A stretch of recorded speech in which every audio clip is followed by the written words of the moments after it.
안녕하십니까. 저는 인천부평을 국회의원 박성원입니다.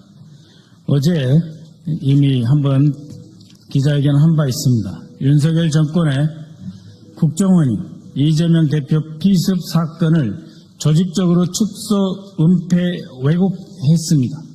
뿐만 아니라 오늘은 존경하는 천준호 의원님과 함께 지난 대선 기간 동안 5월, 6월이죠.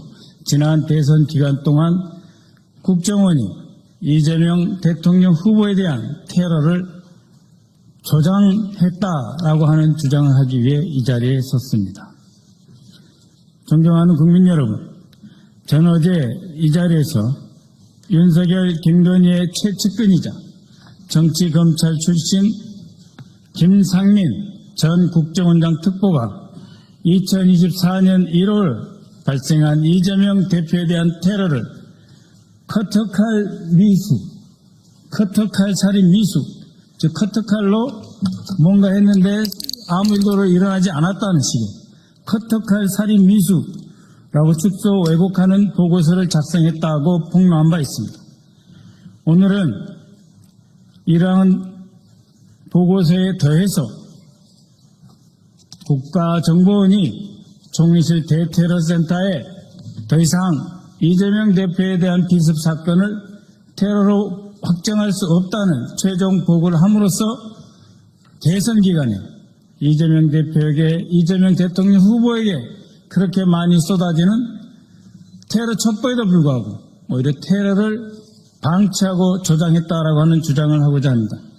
이 핵심 주장을 하기 위해서 오늘 천준호 의원님께서 함께해 주셨습니다. 그러면 준비된 보도자료를 읽기로 하겠습니다. 지금 보시다시피 김상민 특보의 보고서입니다. 이 해당 보고서는 국정원 대테러국장이 국정원의 정상적인 법률 자문 조직, 즉 기획조정실 법률처를 무시하고 김건희 압력으로 임명된 김상민 특보에게 법률 검토를 요청하여 작성된 것입니다. 김상민 특보는 윤석열 탄핵 인용 하루 전인 지난 4월 3일 법원이 적시한 범행 도구인 등산용 칼을 문구용 커터칼이라고 하는 등 상식 이하의 용어를 써가면서 당시 제1야당 대표가 목숨을 잃을 뻔했던 엄중한 사건의 의미를 축소하는 보고서를 작성하여 대테러국에 보냈습니다. 이재명 대표님을 찔렀던 흉기와 동일한 칼을 공개합니다. 바로 이 칼입니다. 공공방송과 국민들의 미풍양속 해체 가능성을 있기 때문에 일단 칼 집에 넣었습니다만 그 실체는 이렇습니다. 바로 이 칼입니다. 이 칼과 문구형 커터칼이 같습니까? 전혀 다릅니다. 이렇게 문구형 커터칼로 마치 이재명 대표를 헤아려 했으나 아무런 일도 벌어지지 않았다라는 식의 보고서를 작성을 한 것이 바로 김상민입니다.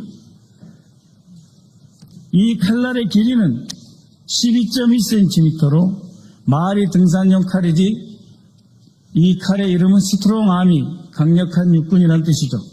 입맛 살상용으로서도 전혀 손색이 없는 무기입니다.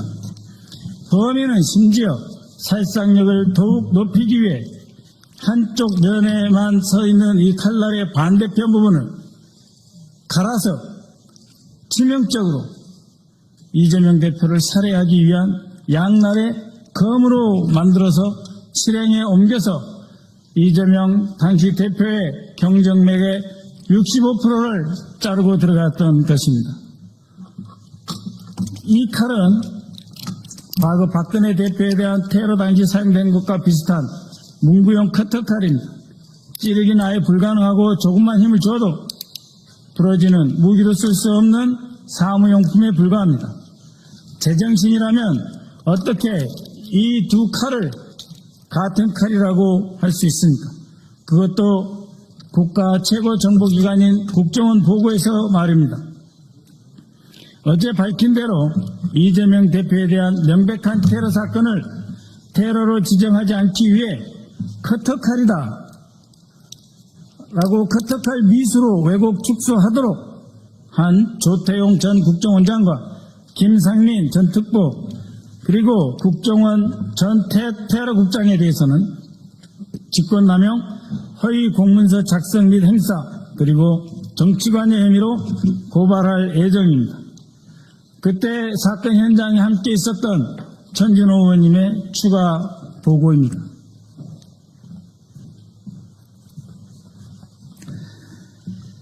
자, 그러면 지금부터 잠시만 주목해 주시기 바랍니다. 제가 구독자분들을 위해서 선물 하나를 준비했는데요. 제가 항상 여러분들께 드리는 말씀이 있습니다. 뉴스만 평소에 잘 챙겨보셔도 돈이 되고 돈을 벌 수 있다라고 말씀을 드렸는데요. 여러분들은 여기 보시는 삼성전자 뉴스를 보고 어떤 생각이 드세요? 아니면 정치인들의 뉴스, 날씨 뉴스를 보고는 어떤 생각이 드시나요? 그냥 뉴스만 보고 끝내는지 아니면 이 뉴스를 어떻게 이용할 수 있는지 이 부분을 고민하고 계시는지를 되물어보고 싶습니다. 그 이유가 뭐냐 하면 제가 지난번에 여러분들께 뭐라고 말씀을 드렸었죠? 지금은 반도체 섹터를 눈여겨보셔야 한다고 말씀드렸습니다. 그리고 나서 이런 썸네일들 뉴스를 통해서 많이 보셨을 겁니다. 반도체 내용이 이슈가 됐을 때 부자들은 어떻게 생각한다? 반도체 관련주들은 뭐가 있는지, 어떤 종목이 가장 좋은지, 어디에 투자해야 돈이 몰리는지 자연스럽게 생각한다고 제가 말씀을 드렸죠.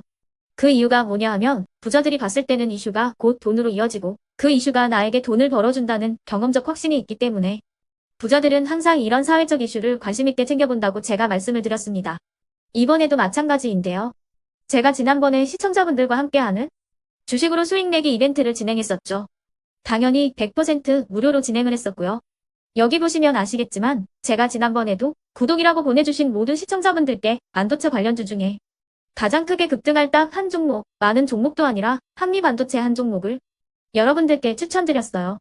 그러면서 여기 나와 있는 대로 정확히 얼마에 매수해야 하는지 그리고 수익률이 어느 정도 나왔을 때 팔아야 하는지를 이런 부분들까지 여러분들에게 정확히 알려드렸었는데 지금 실제로 어떻게 되었다? 오른쪽을 보시면 아시겠지만 제가 지난번 문자 발송으로 이 한미반도체를 소개해드리고 나서 실제로 이렇게 5배 이상 어마무시한 상승이 나왔습니다.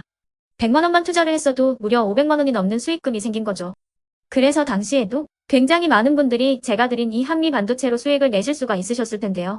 다시 한번 축하드린다고 말씀을 드리겠고 이번에도 마찬가지입니다. 앞으로도 2024년, 2025년 계속해서 기대해볼 섹터는 AI입니다. 그 중에서도 AI 반도체는 그 누구도 부정할 수 없는 미래성장 산업입니다. 그러면 우리가 어떻게 생각해 볼 수 있을까요? AI 반도체 종목 중에 앞으로 크게 대장 역할을 하면서 10배 이상 급등할 수 있는 텐베고 종목을 지금부터 열심히 추적해야 한다는 겁니다.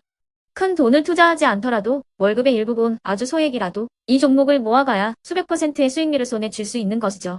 지금 여러분이 보고 계시는 이 유튜브 또한 AI 반도체와 아주 밀접한 연관이 있고 반도체야말로 대한민국의 핵심 산업으로 앞으로 더더욱 시장은 성장할 수밖에 없습니다. 그렇기 때문에 제가 이번에도 뭘 보내드리고 있냐면 지난번과 똑같이 구독이라는 문자를 보내주시면 제가 AI 반도체 관련주 중에 앞으로 대장주 역할을 하면서 주가가 가장 크게 급등할 한 종목을 여러분들께 문자 발송으로 종목명과 사고 파는 시점을 모두 알려드릴 건데요. 그 문자를 받고 여러분들이 주식으로 돈 버는 연습을 한번 해보셨으면 좋겠고요. 혹시라도 나는 주식을 하지 않는다 하시는 분들은 주변에 주식하시는 지인분들에게 말씀을 해주셔도 되고요. 아니면 연세가 있으셔서 투자가 어렵다 하시는 분들은 이 종목을 자녀분들에게 한번 사봐라. 이걸로 한번 수익을 내봐라. 이렇게 조언을 해주실 수도 있는 거겠죠. 그래서 지금 이 영상을 보시는 시청자분들 중에 나도 이번 종목이 좀 궁금하다 하시는 분들은요. 누구나 상관없이 그리고 어느 시간대나 상관없이 부담없이 010-2514-5930번으로 구독이라는 문자 보내주시면 제가 이번에도 똑같이 무료 추천 급등주 문자를 보내드리겠습니다. 이해되시겠죠? 제 번호 010-2514-5930번으로 구독이라는 문자 보내주시면 여러분들이 직접 이슈를 통해서 돈 버는 연습을 해보실 수가 있는 거고 제가 돈을 받는 것도 아니고 투자를 대신해 드리는 것도 아니기 때문에 부담 없이 신청해 주시면 되는 겁니다. 그리고 수익이 나면 저는 다른 것은 하나도 바라지 않습니다. 제 채널에 구독, 좋아요 한 번씩만 눌러주시라 이렇게 다시 한번 말씀을 드리겠습니다.